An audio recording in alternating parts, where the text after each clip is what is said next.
They say love can ride through rain, but that night the storm had other plans. Tom was just a truck man with a dream, and Emily was the diner girl who made that dream taste like home. The thunder rolled, the road cried, and somewhere between one heartbeat and the next, fate took the wheel.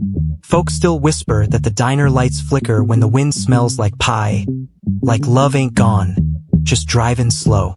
And if you listen close, you can almost hear an engine hum, whispering, "The way's always home." The rain came soft that morning, tapping on the windshield of Tom's old blue truck like someone whispering, "Don't go." He sat there with one hand on the wheel, staring at the wet highway that stretched into the mist. Tom had been a truck driver all his life. Long roads, short sleeps, and a heart that had forgotten what it meant to stay. But that morning, something told him he was about to drive into a story that would change everything. He pulled into a small roadside diner just outside Georgia.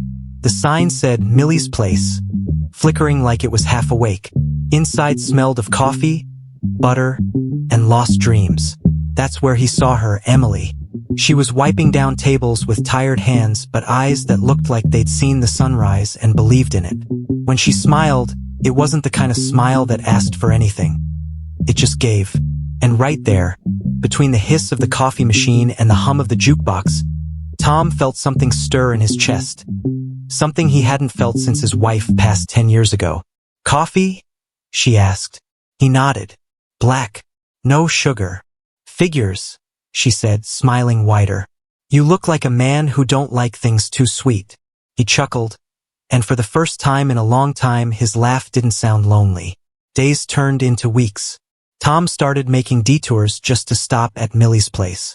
He told himself it was for the coffee, but deep down he knew better. Emily started noticing the pattern too. "You must really like this road," she teased one afternoon as she topped off his cup. "Guess I do," he said, his eyes never leaving hers. "It's got good company." Emily looked away, hiding a smile.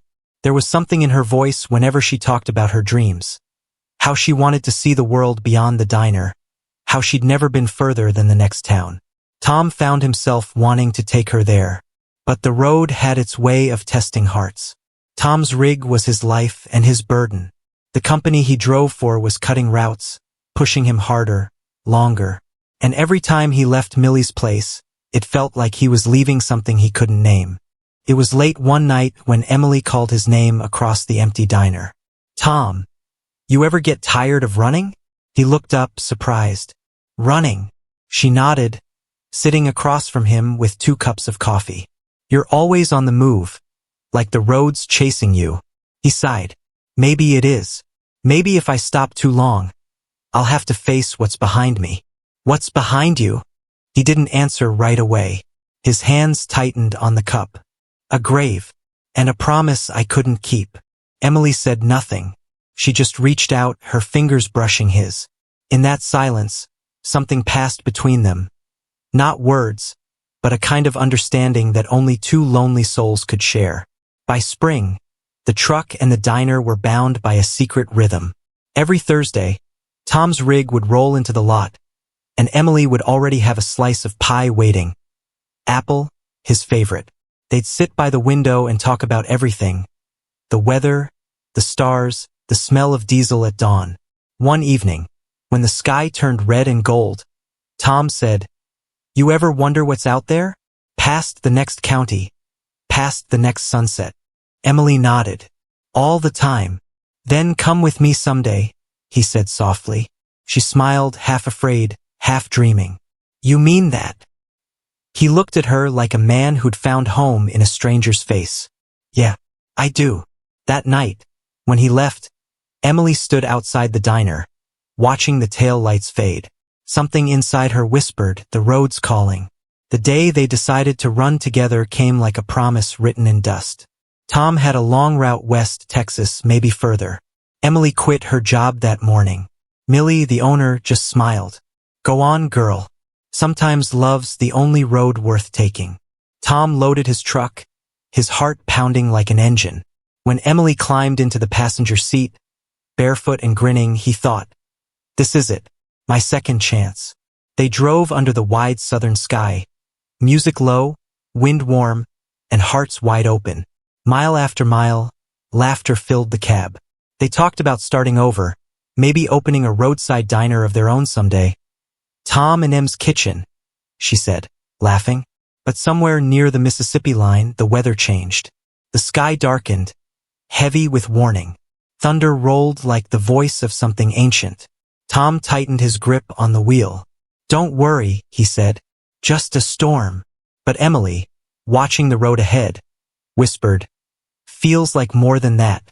And she was right. The rain didn't just fall, it pounded. The wipers swung like desperate hands trying to hold back the flood. Thunder cracked across the dark, and the highway looked like a river of broken glass. Tom leaned forward, his eyes sharp. Emily sat still, her fingers tracing circles on the window, every flash of lightning showing her reflection. Scared, but trusting. "You sure you're okay?" he asked. "I'm fine," she whispered. "Long as you're driving." He smiled faintly, but inside he felt that quiet fear truckers know too well, when the road starts talking back. A gust of wind hit the rig, and the trailer swayed. Tom cursed under his breath and slowed down. "Maybe we should pull over," Emily said. "Can't. Ain't safe on the shoulder in weather like this." Then it happened. The screech of tires, the blur of headlights from the opposite lane, and a horn that split the night like a scream. Tom jerked the wheel. The truck spun. Emily cried out. Metal screamed against metal. And then silence. When he opened his eyes, rain was dripping through the cracked windshield. The cab was sideways. The engine hissed like a wounded beast. "Emily?" he rasped. She groaned softly beside him. "Tom?" He reached for her, trembling. She was bleeding from her forehead, but alive. He pulled her close as the rain poured harder. The smell of diesel filled the air, sharp, dangerous. "Hold on," he whispered, voice breaking. "I got you, Em. I got you." The next thing Tom remembered was white lights.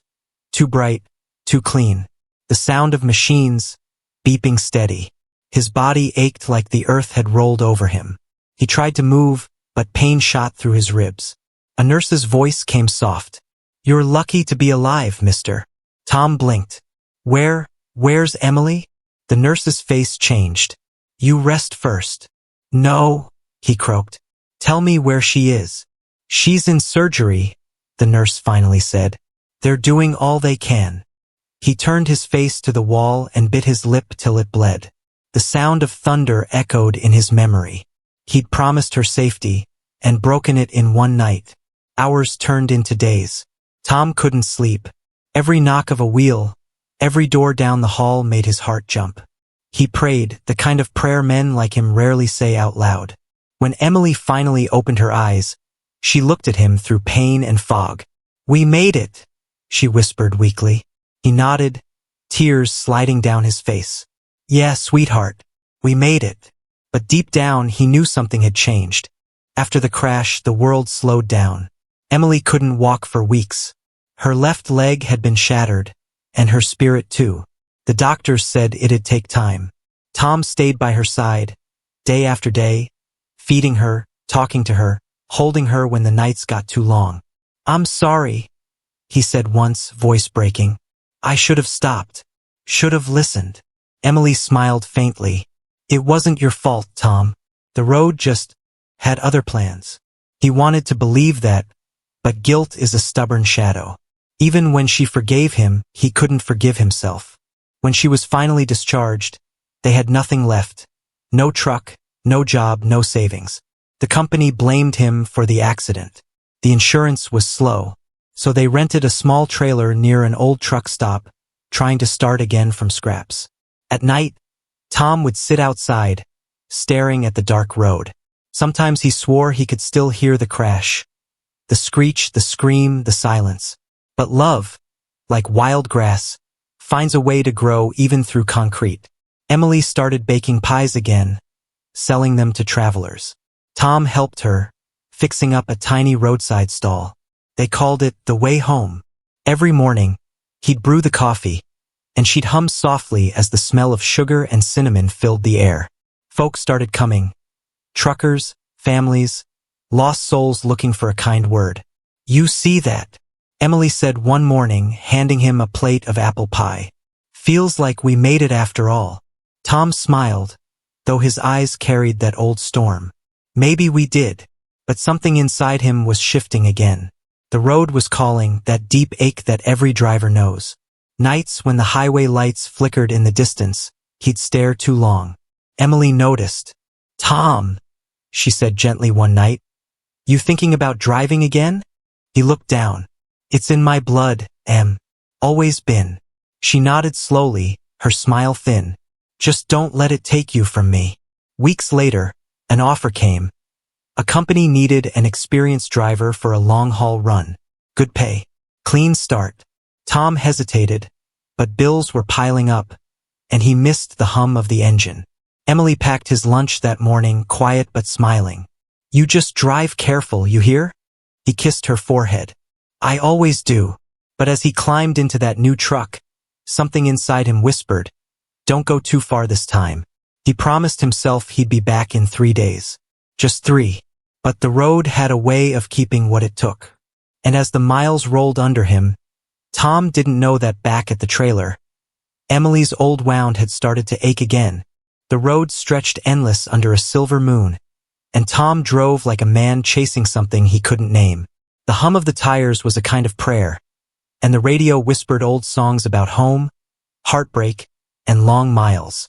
He kept thinking about Emily, her hands covered in flour, her soft laugh when he got the coffee wrong, the way her eyes always looked like sunrise even when she was tired. He wanted to finish the run quick, make her proud, come back with something to build on. But every time he looked in the rearview mirror, he saw her reflection instead of his own. 3 days turned into 5. He called when he could, but the signal was poor. Her voice sounded weaker each time. "I'm okay," she said softly one night. "Just tired, that's all." But Tom could hear something behind those words. A tremble, a quiet pain. "You sure?" he asked. "Yeah," she whispered. "Just hurry home." That night, he parked by the side of the road, unable to sleep. The stars looked cold. He thought about turning around right then, but he needed that paycheck. So he whispered, "Hold on, I'm coming," and drove on. Back home, Emily's pain grew sharper. The wound in her leg had begun to swell again, the scar turning red and angry. She tried to hide it from Millie, who sometimes stopped by to check on her, bringing soup and news from town. "You ought to see a doctor," Millie said. Emily smiled faintly. "Can't afford one till Tom's back." But the truth was, she didn't want to worry him. Tom had carried enough guilt already. She just wanted him to drive free, without the weight of her pain. Every night, she sat outside the trailer, the highway lights glowing like fallen stars. She'd whisper his name into the wind. Sometimes she swore she could hear his horn miles away, like a promise cutting through the dark. Tom finally made it back one morning, tired but proud. He parked the rig by the stall and stepped out with a grin. "Em, you won't believe how far we..." But when he saw her, his voice broke. She looked pale, too still.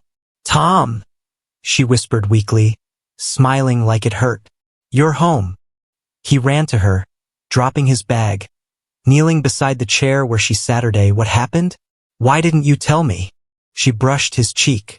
"You needed to finish your run. We needed the money." "Money don't matter," he said, his voice rough. "Not if I lose you." He carried her to the truck and drove straight to the nearest hospital, his hands shaking the whole way. The nurse took her in, and he sat in the waiting room with his head in his hands, whispering prayers he didn't know he remembered. When the doctor came out, Tom's world stopped. The infection had spread deep. They managed to save her, but her leg, her good leg, would never be the same. She'd need crutches, maybe a wheelchair. When she woke, she saw the look on Tom's face and smiled faintly. "Don't you dare look at me like that," she said. "I'm still me." He tried to smile, but tears betrayed him. "I should have been here." "You are here," she said softly. "That's what matters." He kissed her hand and whispered, "You ain't losing me, Em. Not ever." And he meant it. He sold the truck the next week, swearing off the road for good. They turned the way home stall into a small diner again, painting the words on a wooden sign with their names underneath. Tom and Emily's. People came not just for the pie, but for the story, the trucker who gave up the road for love, and the waitress who kept believing. But peace never lasts forever. One night, as the diner lights dimmed, Tom sat alone after closing, staring at an envelope that had come in the mail. It was from his old company. Inside was a letter and a check. They'd reopened the case, admitted fault in the crash. A big settlement, enough to change their lives. He stared at the numbers, then at the picture of Emily smiling by the counter. She came out in her night robe, hair loose, limping softly. "What's that?" she asked. "Money," he said quietly. "Enough to start over." Her eyes softened. "Tom, I don't need new starts. I just need you." He folded the letter, held her close, and whispered, "Then that's what you'll have." The storm had taken their old life, but somehow, it had left behind something deeper. A love that didn't need running, only resting. Still, when the night grew quiet, Tom sometimes dreamed of the open road, and in those dreams, he'd hear Emily's voice, soft as wind. "Come home, Tom. The way's always home." The diner had become a small legend by summer. Travelers pulled over from miles away just to try Emily's pies. Truckers left little notes on napkins that said, "Thanks for the smile, darlin'," or "Your coffee kept me awake past Memphis." Tom fixed their rigs for free sometimes just for the joy of helping. Life was gentle again. Every evening, they'd sit outside under the rusted tin awning, watching the fireflies blink over the fields. Emily's laughter had returned, soft and easy, and Tom began to think maybe, just maybe, the worst was behind them. Then one afternoon, a truck pulled into the lot, red dust swirling behind it. Tom froze when he saw who stepped out. A tall man with a crooked smile and eyes too familiar. "Hey there, partner," the man said, sticking out his hand. "Been a long time." Tom didn't move. "Jack? Last I checked," the man said, grinning. "Heard you settled down. Figured I'd come see if it's true." Emily came out, wiping her hands. "We got company, Tom?" Tom's voice was low. "Old friend."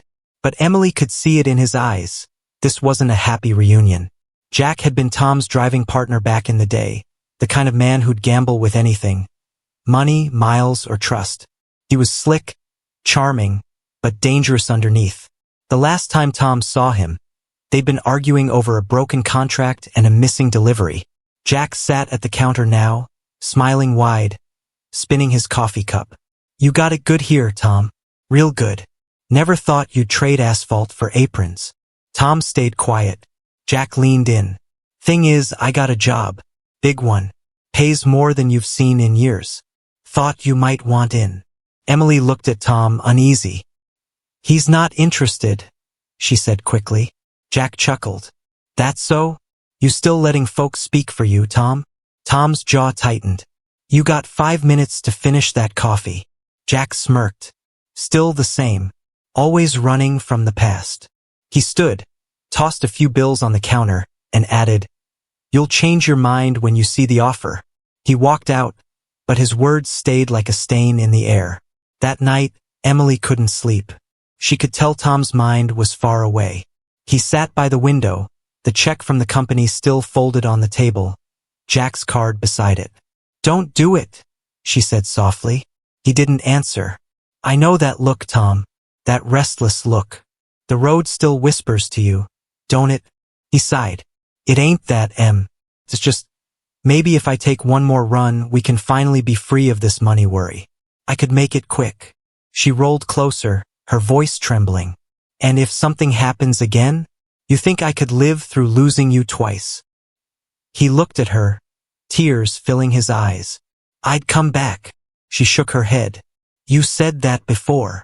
The silence between them was heavy, filled with ghosts of engines and sirens. Jack returned 2 days later with a shiny black truck and a briefcase. "Simple run," he said, dropping the papers on the table. "We haul goods from Dallas to Baton Rouge. 3 days tops. Split the profit clean." Tom read the paperwork. Everything looked legit. but something in Jack's grin didn't sit right. Emily watched from behind the counter, heart tight. "You in or out, Tom?" Jack asked. Tom stared at the old road map on the wall, the same one they used to trace routes on back when life was nothing but fuel and wind. Then he looked at Emily. "I'm out," he said finally. "Find another fool." Jack's smile vanished. "You'll regret it." Tom's voice went cold. "I already do." Jack left in silence, but the sound of his engine echoed long after he was gone. A week passed. The diner felt heavier, like the air itself had learned to worry. Then one night, a knock came at the door long after closing. It was a police officer. "Mr. Tom Riley?" Tom nodded slowly. "There's been an accident. A truck overturned near Baton Rouge. Driver's name was Jack Turner." Tom's face went pale. "What happened?" The officer hesitated. "He was hauling stolen goods. Federal property. We found documents with your name on them in the cab." Emily gasped. "That's impossible." Tom stepped forward. "He must have forged it." The officer nodded. "Could be.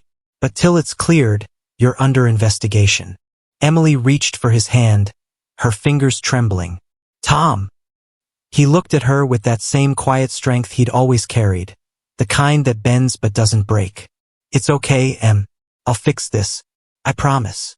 But as they took him away that night, flashing lights painting the diner walls blue and red, Emily stood in the doorway, heart breaking all over again, whispering into the wind, "Please, bring him home." Tom sat in the county jail, staring at the gray wall, the smell of metal and rain mixing in the air. He wasn't a stranger to long nights, but this one felt colder, like the road itself had turned its back on him. The officer brought him a cup of black coffee. "You want to tell me why your name's on stolen freight?" Tom's voice was calm but low. "Because the man driving that truck used to be my brother in all but blood. And I reckon he thought that'd buy him time." The officer sighed. "You got anyone who can vouch for you?" "Yeah," Tom said softly. "My wife. But she's been through enough." Back at the diner, Emily was already moving heaven and earth. She went to the sheriff herself, holding old photos, letters, everything that proved who Tom was. A working man, not a thief. "Jack Turner framed him," she said fiercely. "Tom's the kind of man who gives strangers free pie just 'cause it's Sunday." The sheriff looked tired, but something in her eyes made him nod. "We'll look into it, ma'am." That night, Emily lit a candle on the diner counter, whispering, "Bring him home safe. Just this once more." Days crawled like injured dogs. Tom kept to himself, but word spread fast. Every trucker who'd ever eaten at Tom and Emily's started calling, sending letters, even showing up at the station. One old driver told the sheriff, "That man fixed my tire at midnight in the rain. Didn't ask for a dime. You really think he's out there stealing government freight?" Slowly, the truth started to unravel. The company Jack worked with had been smuggling stolen parts under fake contracts.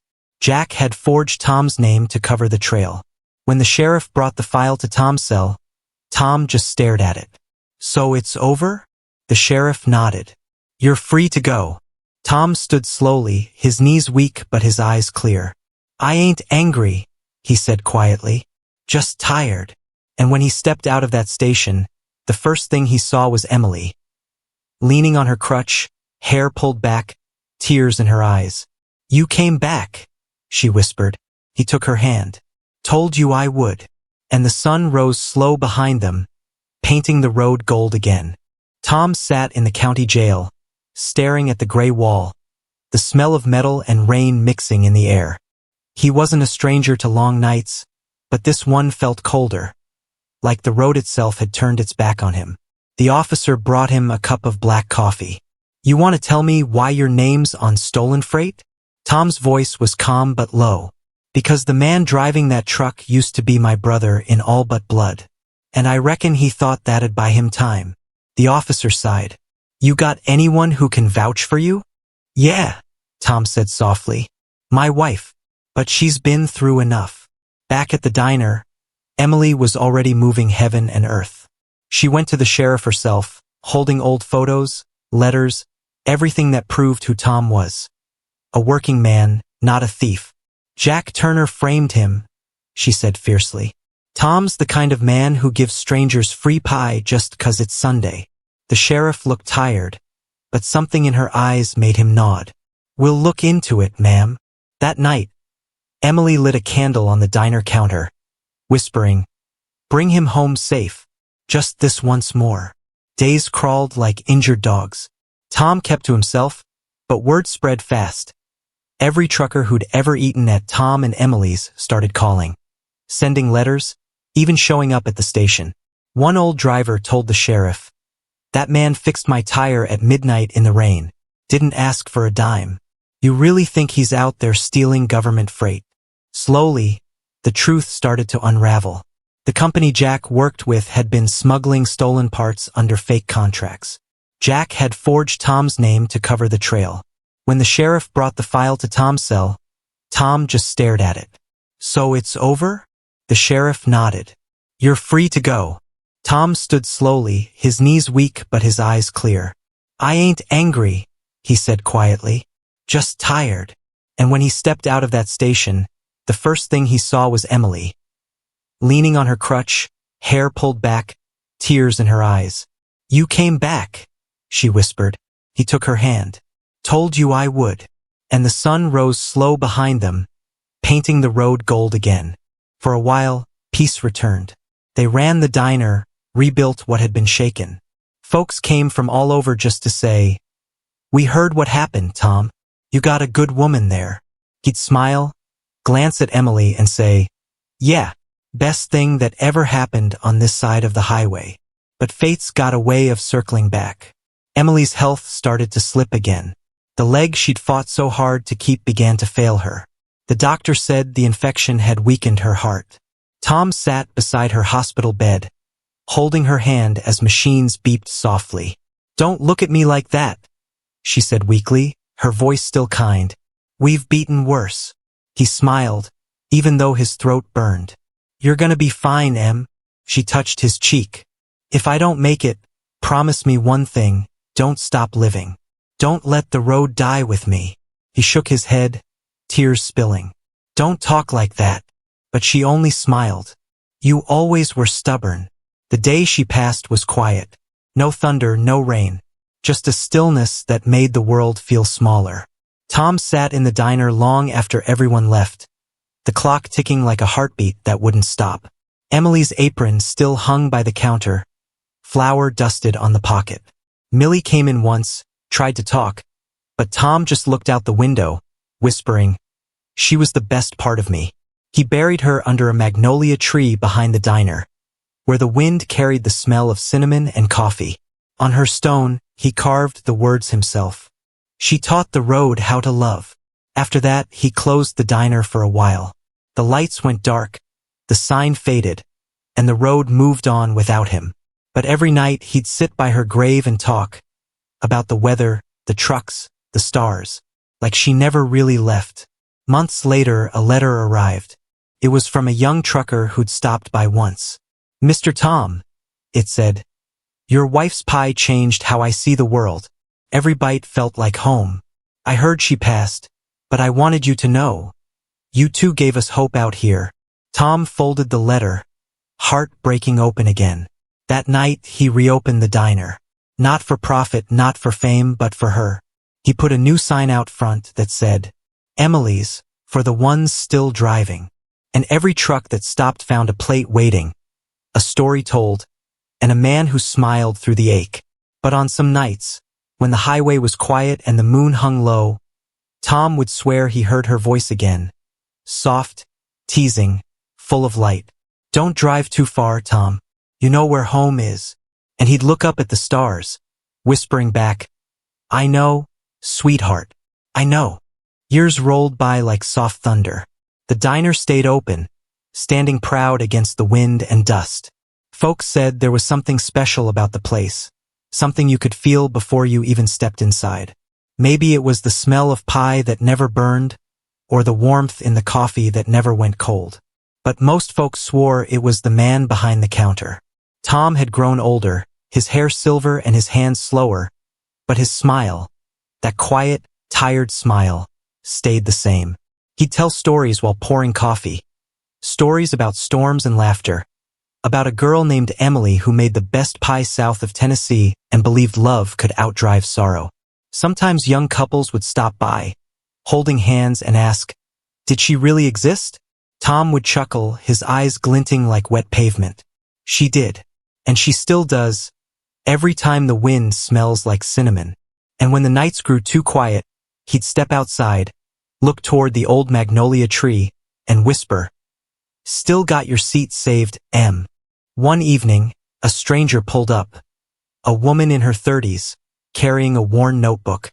She sat at the counter, ordered coffee, and said softly, "You must be Tom."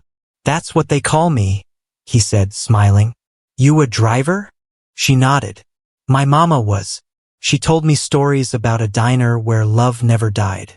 Said if I ever got lost, I should stop here." Tom's heart skipped. "What was your mama's name?" The woman looked up. "Claire Turner. She said her daddy used to drive with a man named Tom Riley." Tom froze. Jack's daughter. She seemed to read his silence. "She told me what he did. Said he regretted it every day till he passed. Asked me to find you, to say he was sorry." Tom stared at her for a long time, the years folding in on themselves. Finally, he nodded. "Reckon the road takes its toll on everyone. But I forgive him." Her eyes filled with tears. "You're a better man than he deserved." Tom smiled faintly. "Maybe. Or maybe I just had someone who taught me how." From that day on, the woman, Claire's daughter, became like family. She helped Tom in the diner, learning how to bake Emily's pies, how to brew the coffee just right. "You ever think of retiring?" she asked one morning. Tom smiled. "Nah. The day I stop working's the day she'll stop visitin'." She laughed. "You mean Emily?" He winked. "You ever smell her pie at midnight? Then you tell me she ain't around." The woman didn't argue. Some nights she swore she did smell cinnamon in the dark, even when the ovens were cold. Winter came soft that year, slow and silver. One night, the lights in the diner burned low, and Tom sat alone at the counter, holding a cup of coffee gone cold. He was tired, the kind of tired that goes deeper than bones. He looked out the window, where the magnolia tree swayed in the wind, petals falling like snow. "You still waitin' on me, Em?" he whispered. A soft wind blew through the crack in the door, carrying that familiar scent. Sugar and spice, just faint but real enough to make him smile. He stood, straightened his apron, and walked toward the door. When Claire's daughter came in the next morning, she found the lights still on, a cup of untouched coffee by the counter, and the old man sitting by the window, peaceful, eyes closed, the faintest smile on his lips. Outside, under the magnolia tree, the wind carried the smell of warm apple pie. The townsfolk buried Tom beside Emily, under the tree that had watched their love bloom and break and bloom again. They carved into his stone the words he'd once spoken to her.